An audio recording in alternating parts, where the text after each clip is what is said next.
আসসালামু আলাইকুম বন্ধুরা, বার্সা ভক্তরা আশা করলেও আমি একটু রোয়েশ হয়ে বুক বেঁধেছিলাম জাভির বার্সাকে নিয়ে। কারণ বিশ্বসেরা প্লেয়ার মেসি যখন 20 বছরের সম্পর্ক বাধ্য হয়ে ইতি টেনে চলে গিয়েছিলেন, সেই বিধ্বস্ত বার্সা একটা ট্রানজিশন পিরিয়ড পার করবে, এটাই স্বাভাবিক ছিল। হয়েছেও তাই। চ্যাম্পিয়ন্স লিগ থেকে যাচ্ছে তাই খেলে বিদায়, আর ইউরোপা লিগেও লজ্জার হার। যাই হোক, আশা নিয়েই তো মানুষ বেঁচে থাকে, আমিও ছিলাম। 4 সিজন পর আর একটা মাত্র জয়ে বার্সা লা লিগার শিরোপা ঘরে তুলবে। জাভির হাত ধরে সাফল্য একটু একটু করে আসতে শুরু করেছে, আর সেই সাথে পিচিচি ট্রফির তুমুল যুদ্ধ চলছে আমাদের প্রাণপ্রিয় লেভানডোভস্কি আর কারিম বেনজেমার মধ্যে। তাই মৌসুম শেষে লা লিগার শিরোপার সাথে সাথে বার্সার আরও কিছু ব্যক্তিগত সাফল্য সেলিব্রেট করার সুযোগ আছে এখনও।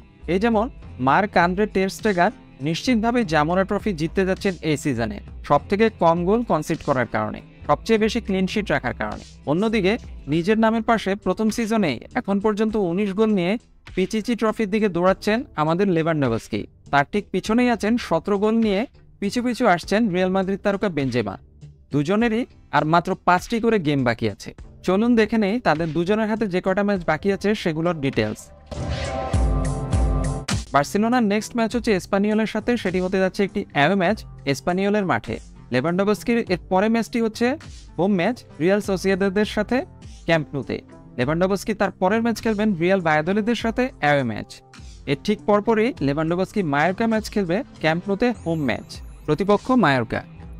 আর সিজনের সবচেয়ে শেষ ম্যাচটি খেলবে বার্সেলোনা সেল্টা ভিগোর সাথে, সেটি একটি অ্যাওয়ে ম্যাচ। অর্থাৎ লেভানডোভস্কির এই সিজনে 3টি থাকছে অ্যাওয়ে ম্যাচ আর 2টি থাকছে হোম ম্যাচ। অন্যদিকে বেনজেমা একটা সুবিধা পেতে যাচ্ছে, সেটা হচ্ছে রিয়াল মাদ্রিদের হাতে থাকা শেষ 5টি ম্যাচের মধ্যে বেনজেমা 3টি খেলতে যাচ্ছে হোম ম্যাচ আর 2টি খেলতে যাচ্ছে অ্যাওয়ে ম্যাচ। 3টি হোম ম্যাচের মধ্যে প্রথমটি নেক্সট ম্যাচ গেটাফের সাথে হোম ম্যাচ, এর পরের ম্যাচ ভ্যালেন্সিয়ার সাথে অ্যাওয়ে ম্যাচ, এর পরের ম্যাচ রায়ো ভায়াকানোর সাথে হোম ম্যাচ, এর পরের ম্যাচ সেভিয়ার সাথে অ্যাওয়ে ম্যাচ এবং সর্বশেষ ম্যাচ অ্যাথলেটিক ক্লাব বিলবাওর সাথে হোম ম্যাচ। ইন্টারেস্টিং বিষয় হচ্ছে লস ব্লাঙ্কোসরা চ্যাম্পিয়ন্স লিগ সেমিতে 2 লেগে সময়ের সেরা ক্লাব ম্যানচেস্টার সিটির মুখোমুখি হবে। তার কারণে নিশ্চিতভাবে বেনজেমার অনেক ধকল যাবে। অন্যদিকে লেভানডোভস্কি বিশ্বকাপের পর তার সেরা ফর্মে নেই, যদিও শেষ 3 ম্যাচে 2টি করে গোল করেছেন রায়ো ভায়াকানো এবং রিয়াল বেতিসের বিপক্ষে।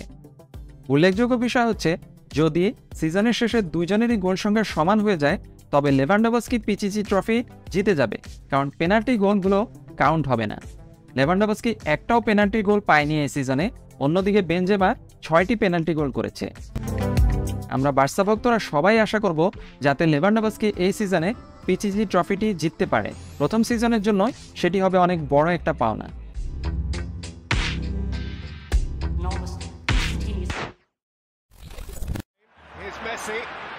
Messi! Who is the best player in the world?